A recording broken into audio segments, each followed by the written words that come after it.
প্রশ্ন করেছেন ময়নাল হক। ওনার বাচ্চার বয়স 13 বছর, ওজন 23 কেজি। কিভাবে ওজনটা ইনক্রিজ করতে চান? যেহেতু 13 বছর বাচ্চার বয়স, ওজনটা 30 আপ থাকতে হবে। তো আপনি আসলে আর কোনো হিস্ট্রি উল্লেখ করেননি যে সে কি বাই-বর্ণে তার ওজনটা কম নিয়ে এসছে নাকি তার আস্তে আস্তে ওজনটা ফল করেছে। এই বিষয়গুলো ইম্পর্টেন্ট, যে সে কোনো রোগে ভুগছে কিনা, রোগজনিত কারণে তার ওজন ফল করতে পারে, জেনেটিক্যাল কিছু ব্যাপার থাকতে পারে। যদিও আপনার বাচ্চা প্রায় 6 থেকে 7 কেজি ওজন লসে আছে, বাট তার স্টেমিনা ঠিক আছে কিনা, সে প্লেফুল কিনা, এটাও একটা বিষয়। কম ওজনের অনেক সময় আছে যে তার রোগ প্রতিরোধ ক্ষমতাটা কমে যায়, সহজে সে অসুস্থ হয়ে যায়, ম্যারিটোরিয়াস হয় না। এই বিষয়গুলো আপনি উল্লেখ করেননি। আপনি ওজন যেহেতু বাড়াতে চাচ্ছেন, প্রথমে তার ফিডিং প্যাটার্নটাকে চেঞ্জ করে দেন। যদি সে খুব কম অ্যামাউন্টে ফুড নেয়, অর্থাৎ বেশি খাবার একবারে নিতে না পারে, তার খাবারটাকে আপনি সারাদিনে 8 থেকে 10 বারে ভাগ করে ফেলেন এবং 8 থেকে 10 বারের খাবারটা ভ্যারাইটি দিতে হবে। অ্যাটলিস্ট তার খাবারে, অর্থাৎ একটু ক্যালোরি বহুল ফুড আপনাকে করতে হবে। যেমন সকালে আপনি হয়তো তার জন্য একটু সুজি করলেন, সেই সুজিতে আপনি 1 চা চামচ করে আপনি ঘি ইউজ করতে পারেন, তাহলে ক্যালোরিটা বেড়ে গেল।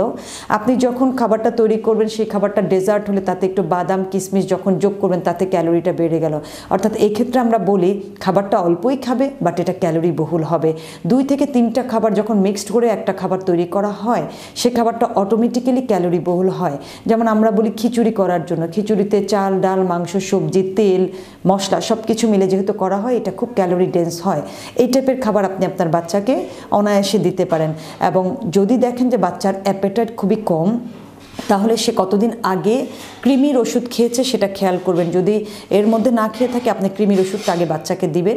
তার খাবারে একটু প্রোবায়োটিক যুক্ত করার চেষ্টা করবেন, অর্থাৎ ইয়োগার্ট, টক দই বাসায় বানানো হলে খুবই ভালো। যদি সে একেবারেই দই খেতে অভ্যস্ত না, তাহলে আপনি সাপ্লিমেন্ট আকারে তার খাবারে যদি প্রোবায়োটিক যুক্ত করেন, তাহলে কিন্তু তার ডাইজেশন পাওয়ারটা বাড়বে এবং সে খেতে চাইবে।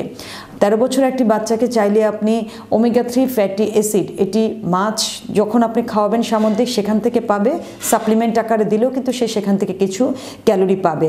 এবং একেবারেই যখন বাচ্চারা খেতে চায় না, যে খাবার থেকে ওজন বাড়ছে না, তখন অনেকে আছেন যে মাল্টিভিটামিনটা যোগ করে দেন। আমি চাই যে মাল্টিভিটামিন বা মাল্টি মিনারেলসটা সে তার খাবার থেকে পিক করুক। আদার্স কিছু জিনিস আছে, যেমন আমি বলেছি কড লিভার ওয়েল অথবা প্রোবায়োটিক, এটি চাইলে বাহির থেকে সে সাপ্লিমেন্ট আকারে নিতে পারে। এবং চেষ্টা করবেন তার খাবারে প্রতিদিন ভিটামিন সি যুক্ত ফ্রুটস রাখতে, সেটা আমলকি, লেবু, কাঁচামরিচ, মাল্টা, অরেঞ্জ, এই টাইপের হলে খুব ভালো হয়। এবং এই ফ্রুটসগুলো কিন্তু তার খাবারের অ্যাপেটাইটটা গ্রো করবে। সো আগে ডাইজেশন পাওয়ারটা বাড়লে সে খাবারটাকে ভালো করে নিবে এবং আস্তে আস্তে তার একটা ফুড হ্যাবিট তৈরি হবে, ওজনটাও ধীরে ধীরে কিন্তু বেড়ে যাবে। এর সাথে খেয়াল করতে হবে বাচ্চা খেলাধুলা করে কিনা। খেলাধুলা বা ব্যায়াম যদি না করে, তাহলে কিন্তু তার খাবারের চাহিদা তৈরি হবে না। খাবারের চাহিদা তৈরি করার জন্য তাকে খেলাধুলা করতে হবে। যখন সে টায়ার্ড হবে, তার অটোমেটিক একটা খাবার খেতে ইচ্ছে করবে।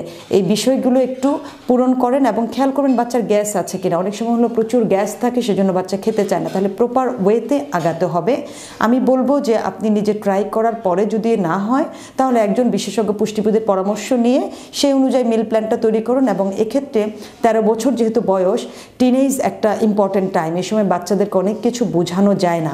কাজে যখন সে একটা ভালো কাউন্সেলিং পাবে, সে বুঝতে পারবে তার নিজের সৌন্দর্যবোধ, তার গ্রোন আপ নিয়ে। কারণ খুব ইম্পর্টেন্ট একটা টাইম কিন্তু এই 13 বছর, এবং এই সময়ের ফিডিং প্যাটার্নও অনেক বেশি ইম্পর্টেন্ট। কাজে বাচ্চাকে আপনি আপনার মতো করে একবার চেষ্টা করেন, তা না হলে আপনি একজন বিশেষজ্ঞ পুষ্টিবিদের পরামর্শ নিয়ে তার ফুড প্ল্যানটা তৈরি করে নিন।